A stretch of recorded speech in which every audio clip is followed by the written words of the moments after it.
Hello and welcome.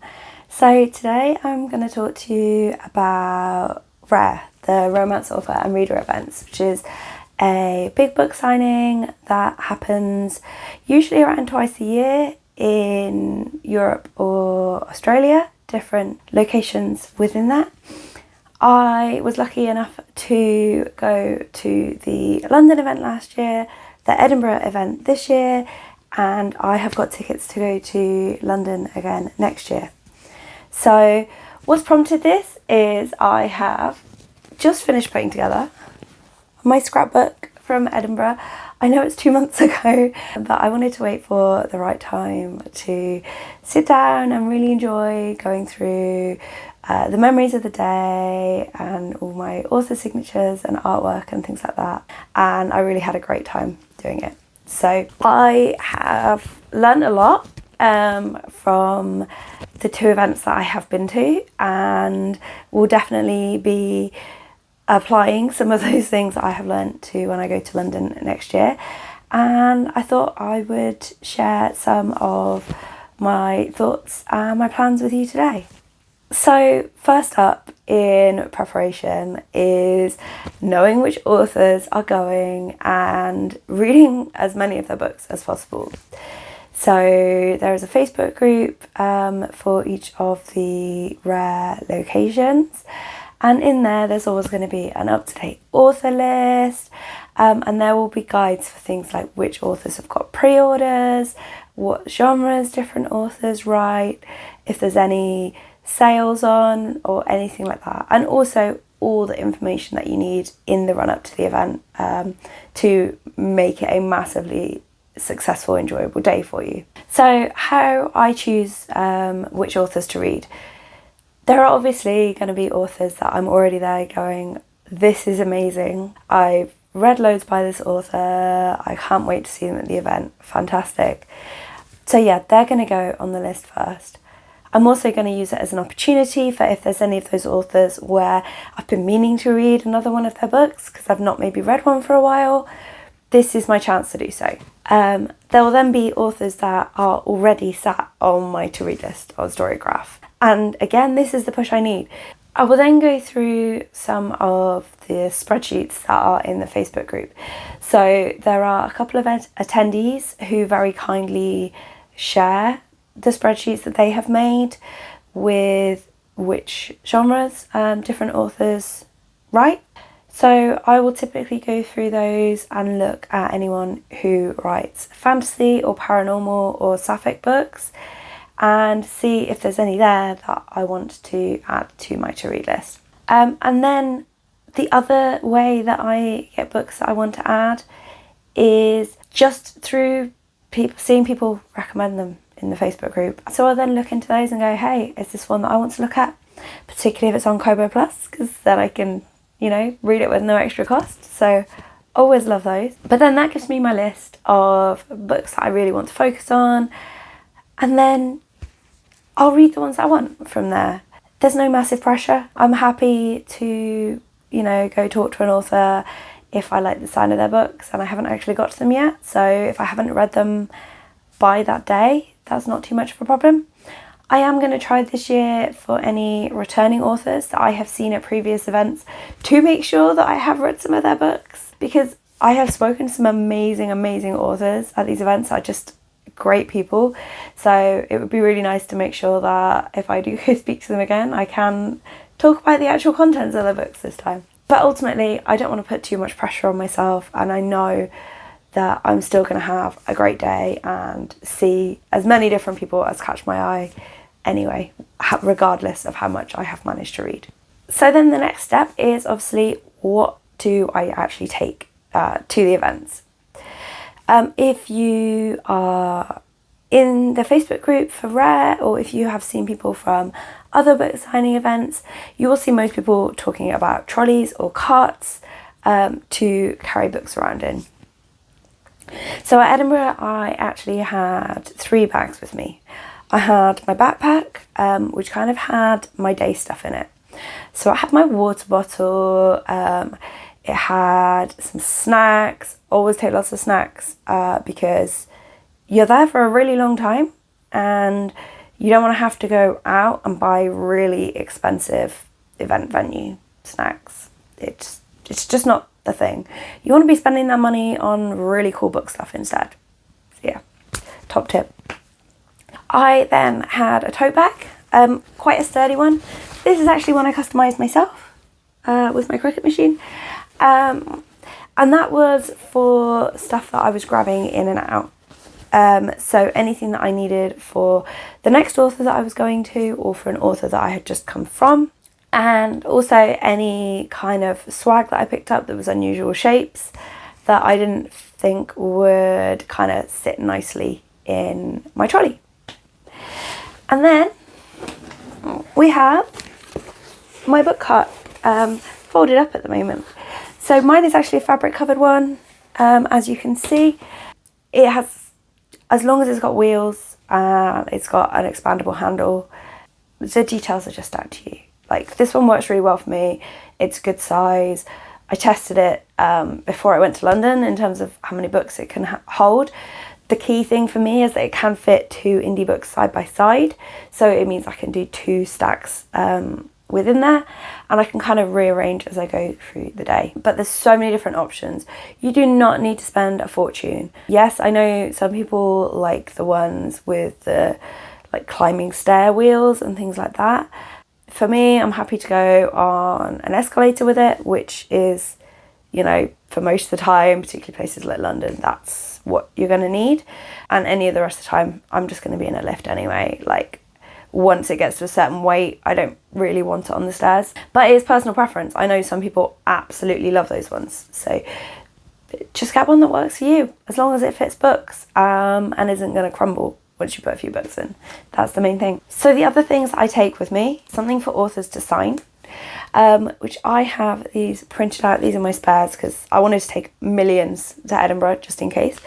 Printed out on card. I have little cloud shapes. I have a few different ones just for variety. I take these and a pack of colour pens and just get authors to sign them when I'm at their table. Sometimes I've obviously got books as well that I'm taking that I want them to sign, but I get all of them to do this, that I then put into my scrapbook, which I'll show you a little bit of a bit later. And then connected to this, and this is the only way I can keep myself vaguely organised, is plastic food bags. I have literally a carrier bag full now of plastic food bags, and I put everything in them. Any books that I'm taking to get signed, I put each of them in a food bag. Any books that I pick up at the event, each of them in their own food bag. The author signatures that I pick up, they will go in one, along with any swag that I get from that author. So if I get stickers, if I get bookmarks, if I get artwork, if I get weird clippy things that are apparently for bags of crisps, thank you Penelope Douglas, it goes in the food bag. It keeps it all together. It means that I can do things like make my scrapbook 2 months after the event and know which signatures were for which authors, which stickers went with which authors, and just keep everything together like that. Also, it being in a reusable food bag means that, for one thing, I can reuse these next year. Some of these went to London and then went to Edinburgh and then will go to London again. But also it's waterproof because I live in England. It rains a lot. Like, it rained when we were travelling to Edinburgh. It was raining on one of the 2 days.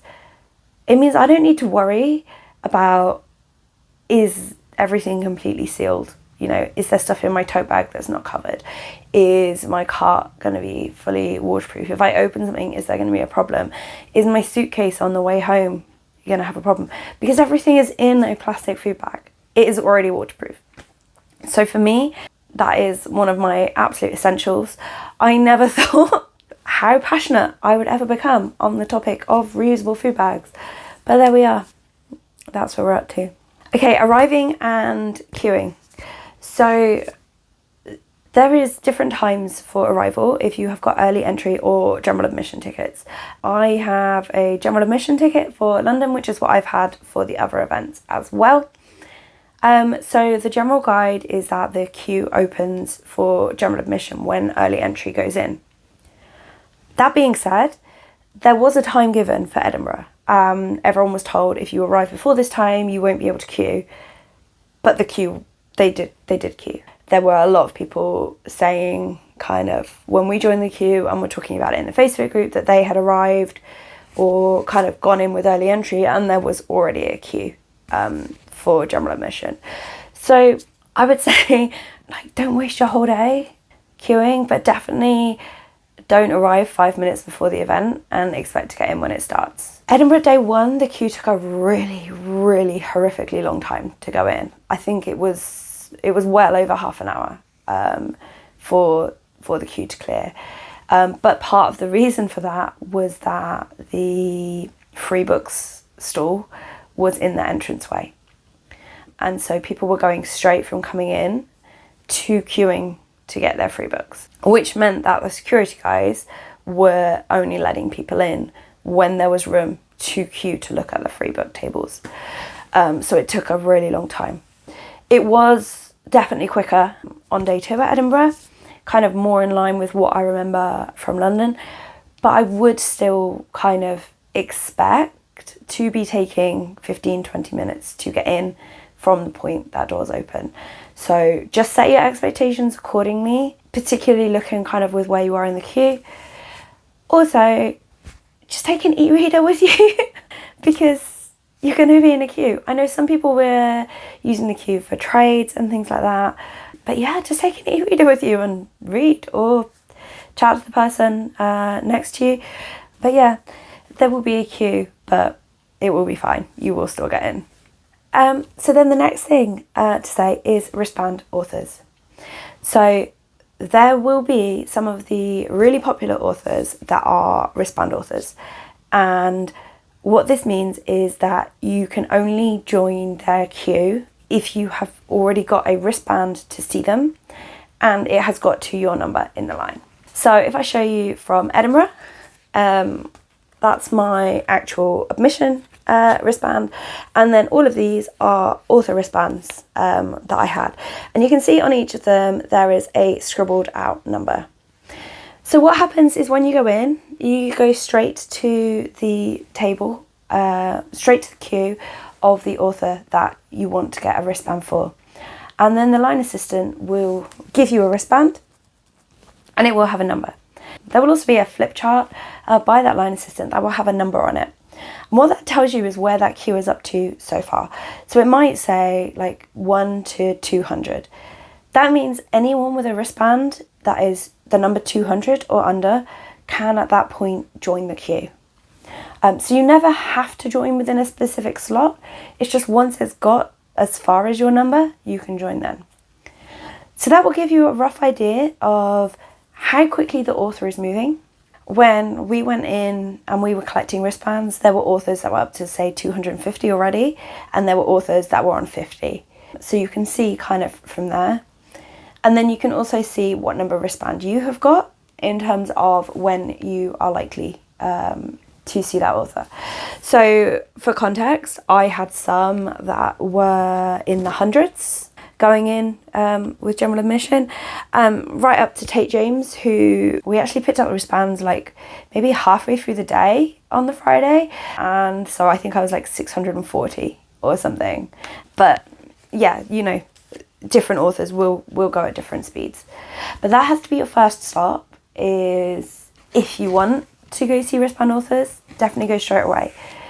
When I went to London, I didn't go to any. Honestly, the idea freaked me out. I was so stressed by the idea. It was a completely new experience for me. And crucially, there weren't any wristband authors that I was excited to see enough to deal with the stress. Whereas at Edinburgh, I had 3 authors that were there both days that I was desperate to see, and one that was only there on the Saturday.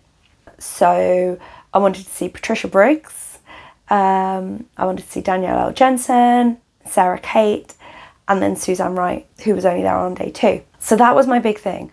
I mentioned earlier that there had been kind of like the reason for the queues taking a while to go in was because the free books table was just inside. I didn't go to the free books table. As soon as I was in that door and I worked out that that was what the queues were for, I skipped straight past the free books table and went downstairs as quickly as I could to get my wristbands. I knew, I had memorised the map of where those authors were. I had memorised which door I needed to go into the room, and which order I was going to go to those tables to pick up my bands.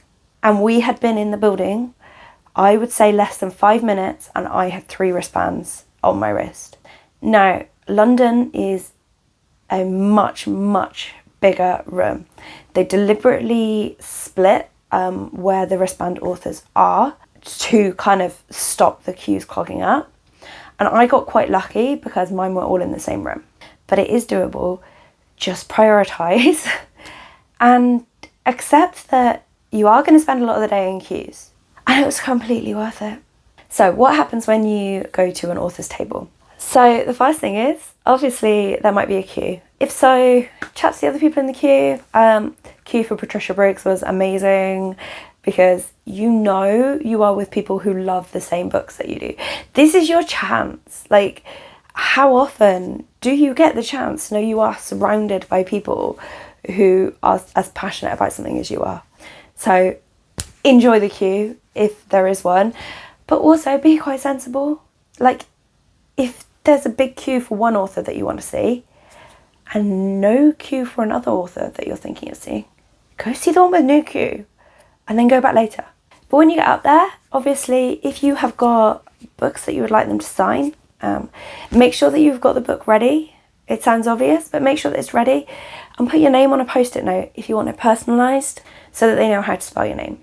So you can hand them that, chat to them, feel free to say what you love about their books, or if you haven't read their books, tell them what sorts of things you like and ask where you should start. Just have a conversation. You can check with them what on their stall is available for free and what is available to buy. So a lot of authors will have some stickers or bookmarks or things like that that you can take from their table. And then some will have artwork and things that you can purchase as well. And lots will have books that you can buy on the day too. If you've got anything that you're asking them to sign, obviously ask them to sign it. I have my little cards. I give them an array of colour pens and ask them to choose a colour.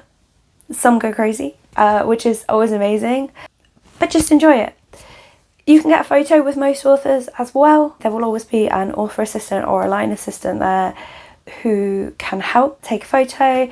Make sure that you have got plenty of memory on your phone beforehand, and take a power bank with you so you can recharge your phone throughout the day. But that's it. It's that simple. You're just talking, getting something signed probably, getting a photo, and just enjoying the book vibes.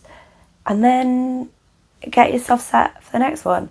I highly recommend taking the time to get yourself organised in between. So if you've picked up some swag, put it in your bag or envelope or whatever you're using to store things for that author. If it's not obvious from the contents, write the author's name on the outside so you don't get confused later, and then get yourself ready for the next one. So how do you decide which author to go see first? I mentioned a little bit about queue length, but so the way I approached it for Edinburgh, and I will probably do fairly similar for London, is I wrote a list in my notebook in sections. I wrote wristband authors, I wrote authors I had pre-orders for, authors that I was taking books, then favourites that didn't go into any of the categories above, and then other authors that piqued my interest. And for every single one, I wrote down the location of their table and which block they were in, so what time they would be going on their lunch break, so that I knew and I could plan it out. I knew roughly who was sat near each other, so I kind of, from that, had a vague idea of different areas that I was going to go to at different points in time. But the big thing that I did was just play it by ear. There were authors that I went past so many times on the Friday and they have massive queues. And they were on my, do you know what, it'd be really nice to see them, but I'm not going to be devastated if I don't see them list. I went back in the final hour of the day and I managed to see all but one of them because they had 2-3 person queues. Some of them I was walking right up to authors that I had seen people queuing for 20 minutes to go see earlier in the day. Definitely staying till the last hour of the day was an absolute game changer. I think for London, because it had been a new experience, we were quite overwhelmed, quite tired. We did kind of finish off that a little bit earlier, but it gets so much quieter at the end. And you can just see so many authors. You also end up with so much swag thrust upon you when the authors are there going, please don't make me take this home again. Like, I would say keep wandering around and keep your eyes and ears open. Like I mentioned earlier, I got a Tate James wristband later in the day because we were going through and my friend said, oh, I didn't realise Tate James was here. And because she was seeing people so quickly in her incredible bookshop setup, that was an impressive table, that one. They were still giving out wristbands. So yeah, that was there as an option. So definitely kind of keep your eyes and ears open. The other one that we got really lucky for, towards the end of day 2, we were wandering around. We managed to see Penelope Douglas, who was a wristband author, but we never got a wristband for, because by the time we went past, late on day 2, they had an open queue. So we literally walked straight up and went to see them, which was amazing. The big thing is, have a plan of what your priorities are, but go see the authors that have exciting looking books. Go see the authors that look really friendly. Go see the authors that have no queue and you just want to go because you want to say hi to someone without waiting. I had the best conversation that I had with any author, with an author that I hadn't even realised was going, that I've not read much by. And we just had an absolute blast chatting because I was walking past and saw her table. So just go for it. Like, have a plan and then be prepared to change the plan. So then, how much did I spend on the day? And how much am I planning to spend on the day in London? So there's always this big debate in terms of books is, what do you take with you? What do you pre-order? What do you buy on the day? The first thing I would say is obviously do what you can afford. There will be people that are talking on the Facebook group who will spend literally £1,000, sometimes more, on pre-orders for books. And that's not something that I would ever budget money for. That doesn't mean it's wrong for them to do so. So that's the first thing, is to always, spend within your means. You don't want this to become an event that kind of makes you hate it afterwards because you then didn't have the money that you needed. And I would say this really goes on the day as well as in the build-up. In the build-up, there's a lot of peer pressure almost from other attendees talking about how much they have pre-ordered. And on the day, there will be special editions. There are so many special editions that people do. And so you will see all the pretty books and you will go around and you will see other people who have got the pretty books. So just have in your head beforehand, like, how much you want to spend. So for Edinburgh, I had 3 or 4 authors that I had pre-ordered from. And it was mostly books that I had already read and I wanted to get physical copies of, or books where I had read maybe one in the series and wanted to carry on reading the rest of that author's books. So actually I can see them here behind me. I got the Tease books from Lisa Helen Gray, which I had read the first one before going, and I therefore got the series of them with their gorgeous covers and things like that. You will sometimes find, and it was the case with these, that if you pre-order then you get a little bit of extra swag from the author. They sometimes put like themed stickers or things in. Actually, this one had like a really cute little book kit that came with it. So if there are books that kind of you have been planning to buy anyway, then pre-ordering can work out a really good way to do it. If an author is traditionally published, then they are unlikely to have a pre-order or have books on the day. So if you want them to sign a book, it's always best to buy that ahead of time.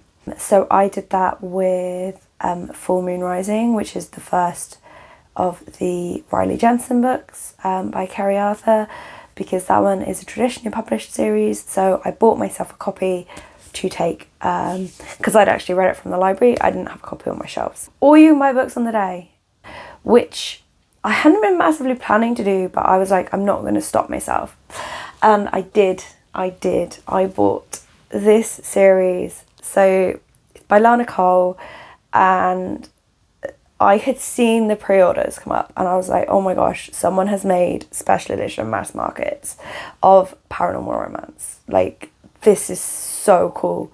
But at the time, I was kind of trying to be really careful with my physical TBR, and so I didn't pre-order them. And then I was like, but they were so cool. And then she had some on the day. I mean, look, the cover's like wrapped round. They've got the foiling. They're so cool.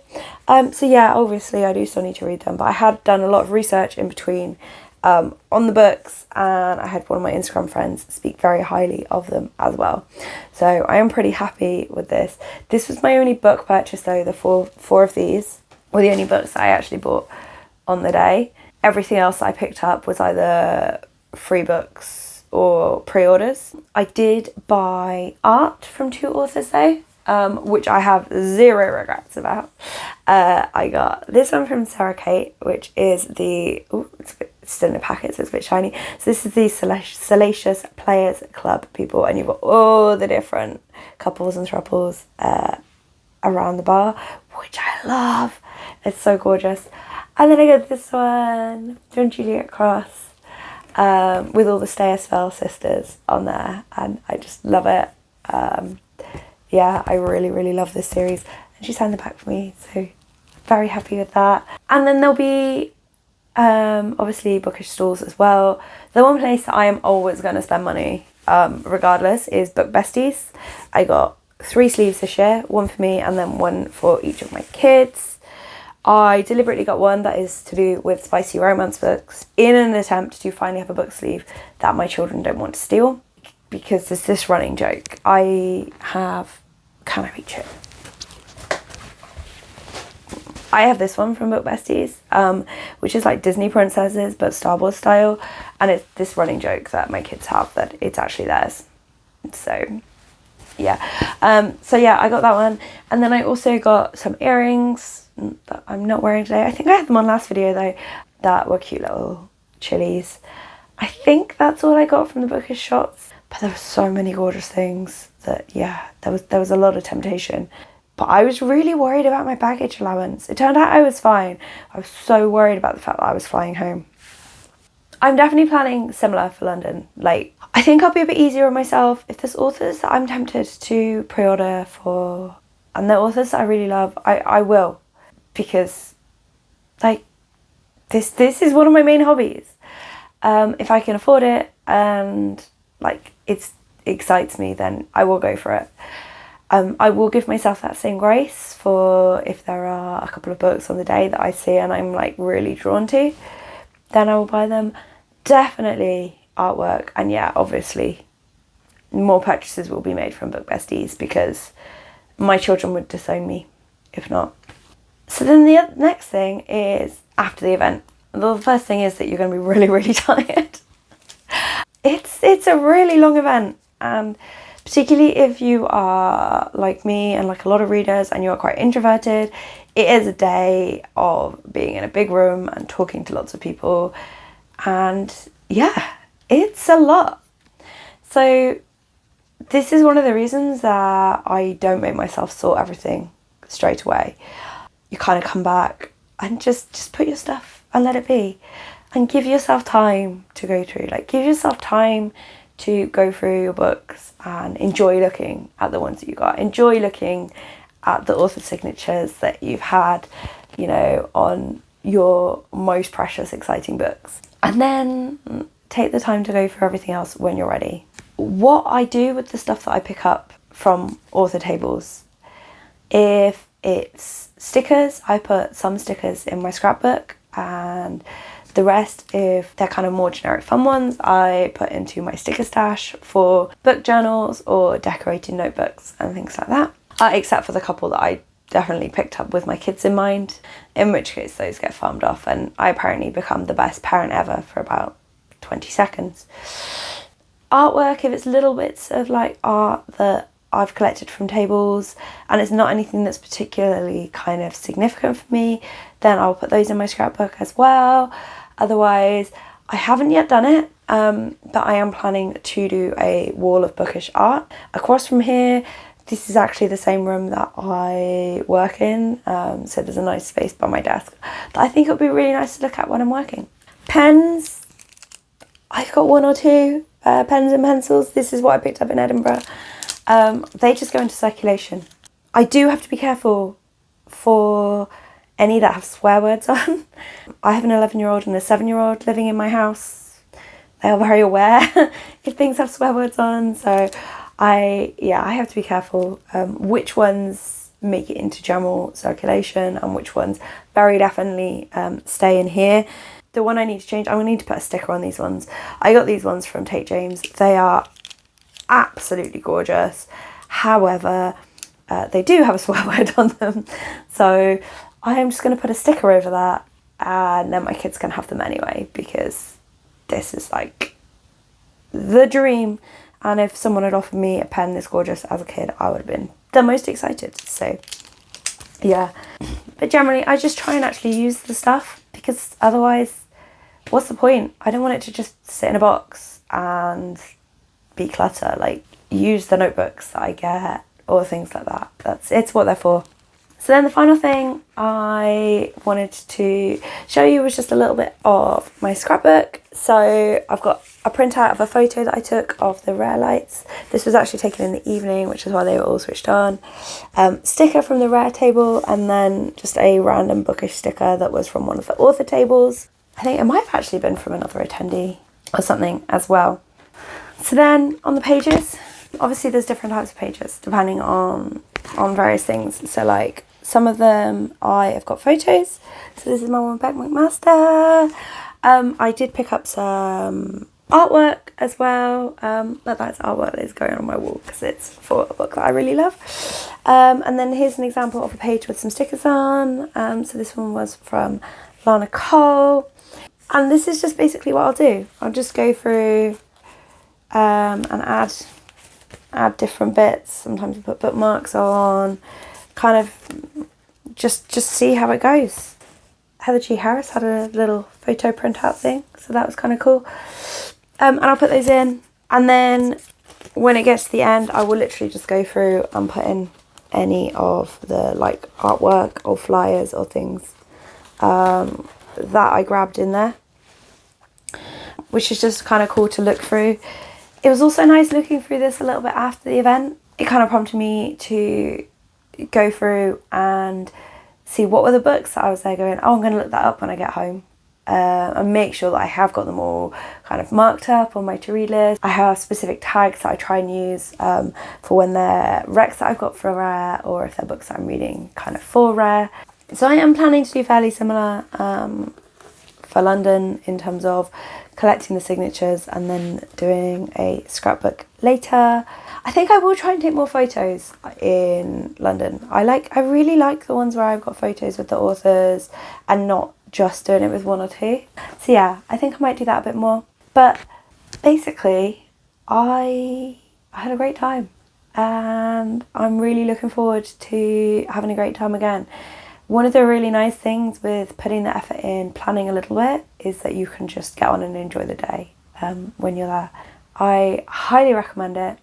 If you have got any tips for getting the most from a book signing event, then let me know. Also, let me know if you are going to Rare London next year. It'd be really cool to know other people who are going. And I will see you soon. Bye.